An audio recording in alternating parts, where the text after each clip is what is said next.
Hello there and welcome to Cansanity. It's another cold one out there today and hard to believe we might get 5 centimeters of snow tonight, and so that's okay. I have a plan. If it's going to be cold outside, I'll just get in my kitchen and do some cooking or baking. And so today I thought I would show you how I make my absolute favorite pie crust. I've been making it for over 20 years, and you can use this pie crust for pies, or for both savory and sweet pies, or you can use it to make tarts. It's on the website Cansanity.com, called Busy Life Pie Crust. So I'll just get started with how to make it. I've already put into this bowl 4 cups of flour, and I'm going to add another, so we have a total of 5 cups of flour. When you're measuring out your flour, you want it to be lightly packed in your measuring cup, so I always use a spoon to just put my flour into my measuring cup, and then I use a knife just to level it off. And so that's my 5th cup, so that's 5 cups of flour. And then you're going to add 2 teaspoons of baking powder. I've already measured that out, so I'm just going to add my 2 teaspoons of baking powder to the flour. And then I'm going to add 1 whole teaspoon of table salt. And then you're going to just give that a stir, just to get that combined. And then you're going to add your fat. Now I like to use lard in my pie crust. It's very shelf stable. You can buy this and have it in your pantry for months, and when you feel like making your pie crust, it comes together really quickly. And I think it makes a really nice fluffy pie crust, and so that's why I use lard. Butter is awesome, but lard is just easy to have on hand, and so this is called your Busy Life Pie Crust, and so you don't want to have to go running around picking up ingredients. You want to have them on hand. And so I'm going to add my 1 pound of lard to my flour, and so you're just going to dump that whole into into the flour. Now I use pastry cutter when I'm cutting up my pastry, my butter or my lard into my flour. And but if you don't have that, you could just use 2 knives and cut your lard into your flour that way. And often I'll just start it that way anyways. But it will take a little bit more time if you don't have a pastry cutter to do it this way. But you can certainly do it. And so then I'm just going to use my pastry cutter though, because it'll go a lot quicker.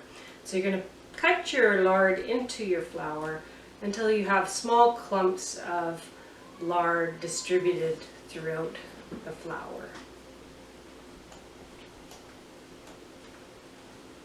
Okay, so I've cut my my fat, the lard, into the flour, and it's in small, you can see it's small clumps of lard in the flour, and that's how you want that to be combined.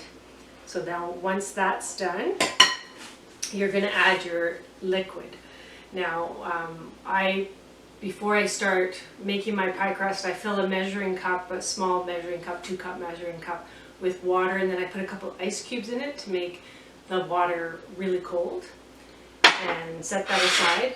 And then I whisk up 1 egg, and then to that you're going to add 2 teaspoons of vinegar,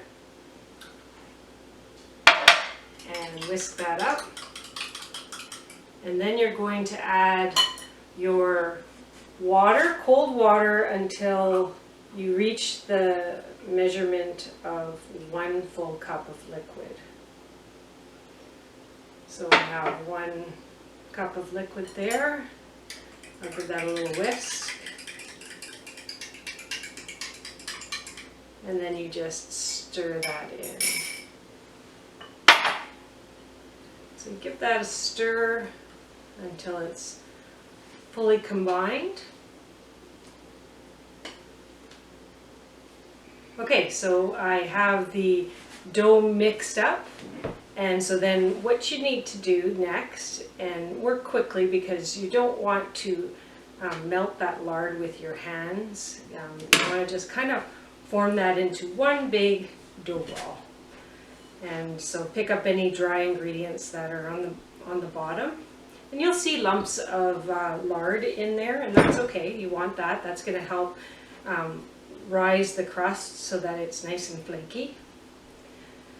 And so there you go. Now you have like just a loose kind of disc formed, and now you're going to form 8 dough balls out of that. So just take your knife and cut that roughly in quarters, and then you can cut that in 8ths. Cut that again. And yeah. So then you're going to just scoop out each portion, and you're going to form it into a dough ball. And just loosely. And then you're going to put them on, if you're going to save this pie crust for another time, either for later in the day, or for another time in the future. If it's later in the day, you can roll it up in your wax paper and just put it in the fridge and take it out when you're ready to make your pie crust. Or if you're going to save it for much later in the future, you roll each dough ball up into the wax paper and then store it in a resealable plastic bag and put it in your freezer. And that will keep well in your freezer for 3 months. Okay, so I've formed my 8 dough balls, and I just want to show you, don't worry too much that it's, a little bit rough around the edges there. You want those little clumps of lard in the dough ball. You don't want to work them in because that will help create the flakiness to your pie crust. So you're just going to take a little bit of flour, just a little bit, and just form it into your dough ball, and then you're going to wrap each in some wax paper, and when you're forming your dough ball, just lightly just form it, because you're going to roll that when you go to make your pie crust. So then I just take my my wax paper and I roll them up, and then I get my baggie, and I reuse my my Ziploc bags. If I'm just going to store cookies or pie crust in my Ziploc bags, then when I'm done with them, I wash them out and dry them and then just reuse them. So then I just put all my pie crusts in the Ziploc bag, and then I toss that in the freezer if I want to save it for future use. And that pie crust will be nice in the freezer, fine in the freezer for 3 months. Okay, so I have my pie dough balls set aside in my Ziploc bag. I put 6 in the bag, and then I've left 2 out so that I could make a pie for tonight for dinner. But before I do that, I thought I'm going to tell you about the different baking pans that I use to make my pies. Now, traditionally, you put your pie in a pie plate, and so that's always a way that you can make your pie.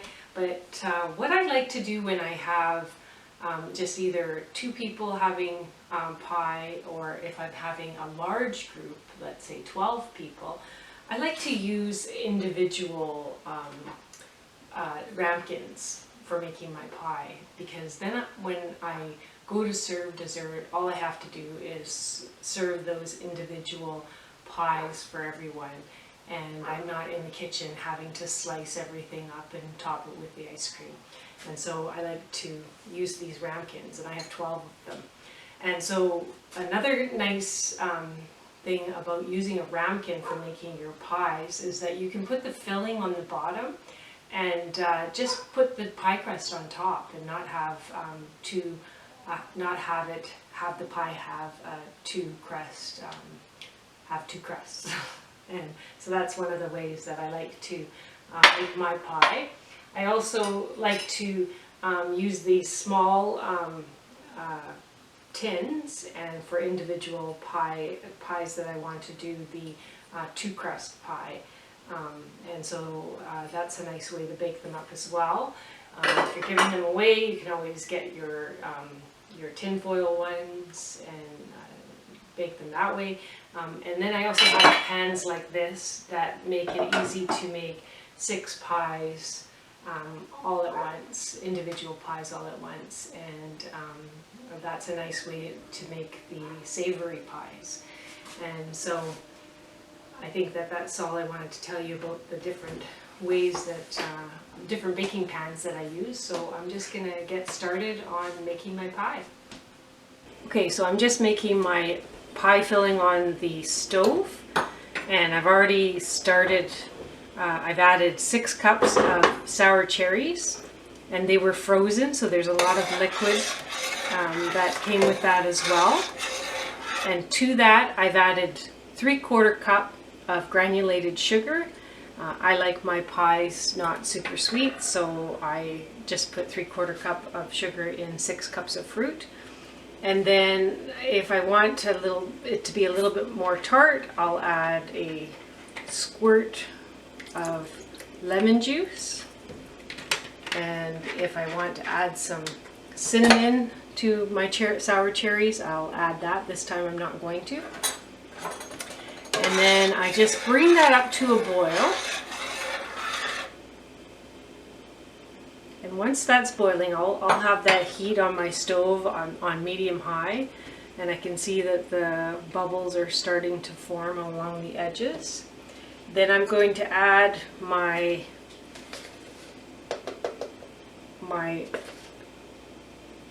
instant clear gel. And instant clear gel is a starch, and it can withstand really high heat without breaking down. And so that's what I like to use to thicken my pie crust, or my pie fillings. And so then you just sprinkle that on the filling. And to 6 cups of fruit, I'm going to add about 3 tablespoons of instant clear gel. And then you just whisk that in.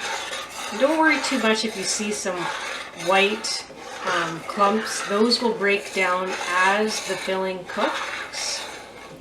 And if there are some clumps when you're done, then you can always pull them out. Like, they don't have to be visible to the final product. So just give that a stir. It's boiling nice. So that was 1 tablespoon. And now I'm going to add a 2nd tablespoon. And I can even stir that as I'm adding it.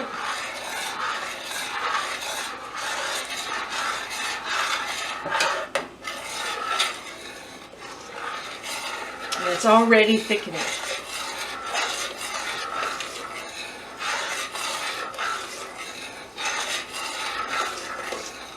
Now I'm going to add 1 more tablespoon.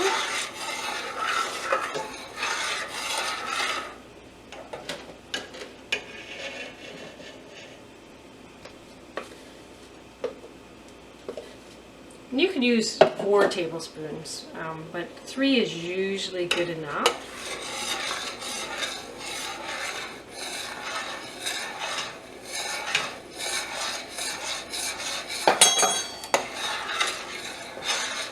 And now it would depend on how much water is in your cherries.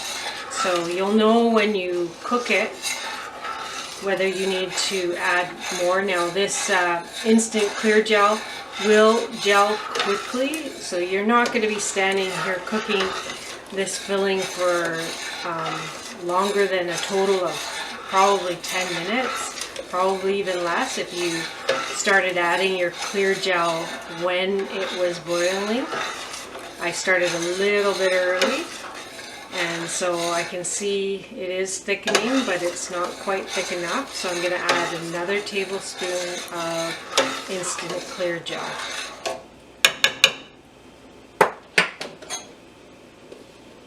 You can see that it's bubbling a little bit. You want it to get to a full boil for the starch to really work. And so I'm just going to add one more tablespoon, and that should do it.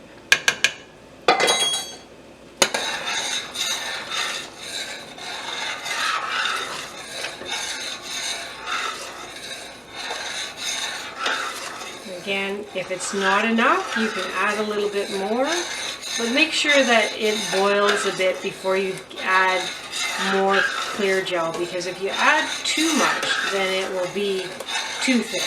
And you know, you still want your pie filling to be thick, but you want it to have a little, you want it to run a little bit. And this will continue to cook even after you take it off the heat. So it's once you think that you've got to the right consistency, then you're ready to go. So I can see that that's thickening up. I'm going to add just a little bit more.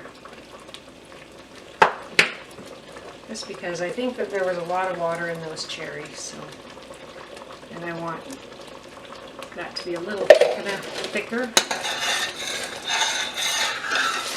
Yeah, now that's coming together really nice.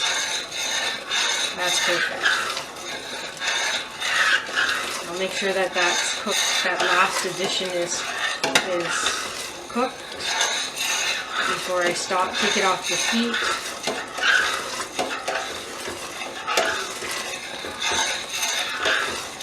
Shut off my heat. And I don't see a lot of clumps or a lot of white. And you can see that that's much thicker than what it was. Now, it'll thicken up a little bit more, so I'm just going to move that off the heat. And we're going to move on to the next part. Okay, so I just showed you how to make pie filling, and I showed you on the stove how to make cherry pie filling using just frozen sour cherries, 6 cups, 3/4 cup of sugar, and instant clear gel, and I used about 4.5 tablespoons. You could add, for flavoring, you could add a little bit of cinnamon and a little bit of lemon. You can even add a tablespoon of butter. So I have that filling cooling on the stove right now, and I want it to be cool before I add it to my pie crust. So I've already put a pie crust, rolled it and put a pie crust into my pie plate, and I'm just going to trim off the edges so that it's ready for me to add the filling. Now, because my cherry pie filling is hot right now, I'm just going to fill this pie with blueberry filling, and I made the blueberry filling the same way I did the sour cherry, and I added 6 cups of you can use 6 to 8 cups of blueberries frozen, and then again 3/4 cup of sugar. I added 1.5 tablespoons of butter, about a teaspoon of lemon juice, and just about 1/2 teaspoon of cinnamon. And so this has been cooked, and that's my nice thick pie filling. I used about 4 tablespoons, actually I used 3 tablespoons of instant clear gel to thicken this. And that's cooled, and so then I can just add that right to my pie crust, and then I can do the top.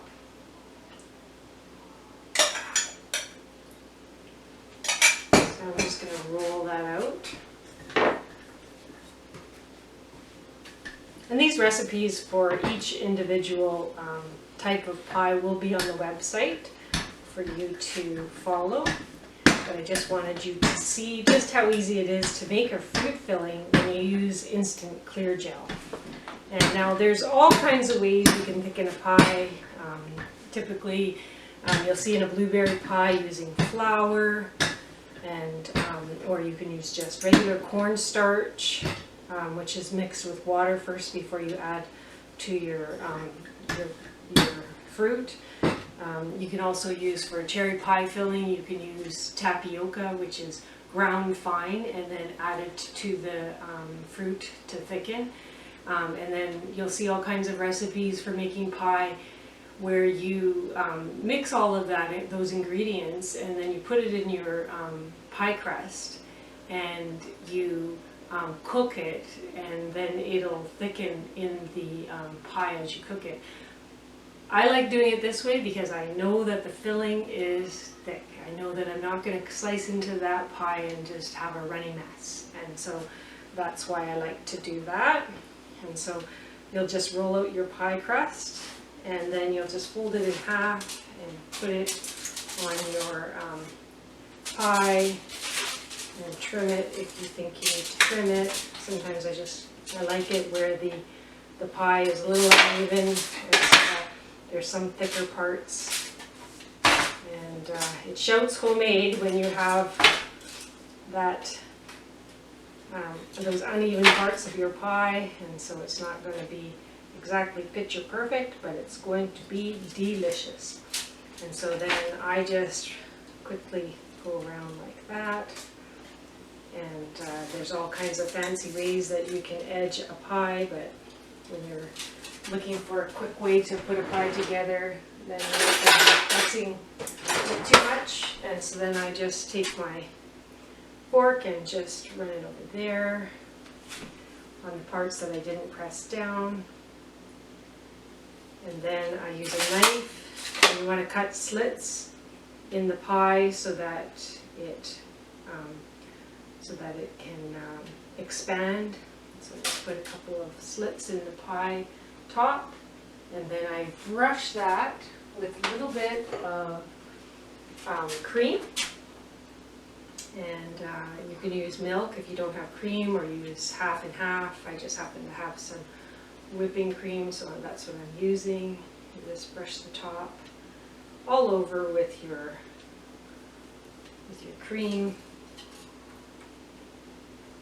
And then I like to add some crunchy turbino sugar. And so I just add that to the top. And about a tablespoon all over, especially along the edges where the crust will be.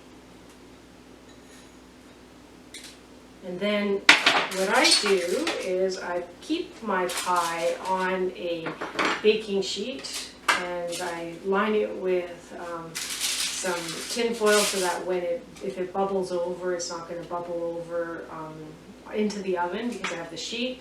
And then for easy cleanup, I can just take that tin foil off. And then I preheat my oven to 450. It's preheating right now. And then while it's preheating, I'll put on a tin foil cover. So what you do is you just fold some tin foil in 3/4.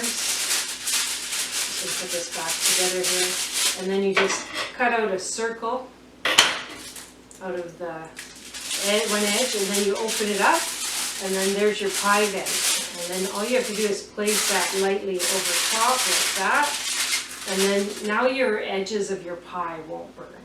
And so you'll bake it for a little bit with that on, and then you'll take it off to brown the rest.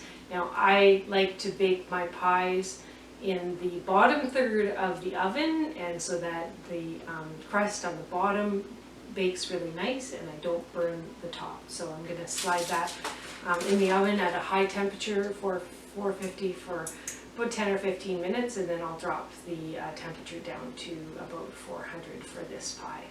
And I'll cook it for about 20 minutes, 25 minutes. But I'll just watch. The filling's already cooked, and so once that filling is bubbling nicely through the slits in the top, then your pie, and it's nice and golden brown, and then your pie is done. Okay, so my sour cherry pie filling is cooling, and it's still hot, you can see, but you see how thick it is now, and so that's nice. That's good to use. So now my blueberry pie is in the oven, so I thought I'm going to make some more in little individual pies and use my ramekins. And I had made some sweet cherry pie filling earlier, and so I just filled my bowls so that there was about a half an inch, my ramekin, so that there was about a half an inch at the top. You want to make sure that you have that half an inch to even an inch, because that pie is going to bubble away, or the pie filling is going to bubble away underneath that crust. And so you can't fill the filling right up to the top, or it's just going to be quite messy. So leave about 3/4 inch is probably the best depth. So I'm just going to add to these ramekins the sour cherry pie filling. And I could we do just eat this by the spoonful. We have a sour cherry tree in our backyard, and so I have sour cherry preserves that I make in the fall, and then I pit and freeze the rest of the sour cherries for desserts like this. And so I'm going to save the rest of that, and I'm just going to put that in the fridge, and we'll just put that over top of chocolate ice cream. And so that will be a nice treat just on its own, just like that. And so you can see the nice beautiful color of the sour cherry and the sweet cherry.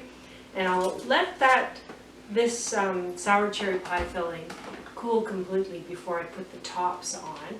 And I'm going to wait anyways until my blueberry pie is finished before I pop these babies in the oven. Okay, so my blueberry pie is out of the oven and cooling, and so I just put the temperature to 425 for the smaller little pies that I'm going to make. And I've already rolled out 2 tops, and I'm just going to show you how I roll out the tops for these ramekins. And so I roll the pie crust so that it's not in a circular shape, but more in like an oval, because I'm going to try to get 2 tops out of each crust. And because you're not putting crust on the bottom of this pie, you can make the tops a little thicker. And so then I have rolled that to a nice oval shape, and then I just take a bowl, because that's the right diameter, or sorry, the right size circle for my ramekins, and I just stamp that out, and then I put that right on top. And this is so easy because all you have to do is just slide that right in there, and then I just do the same for the other piece,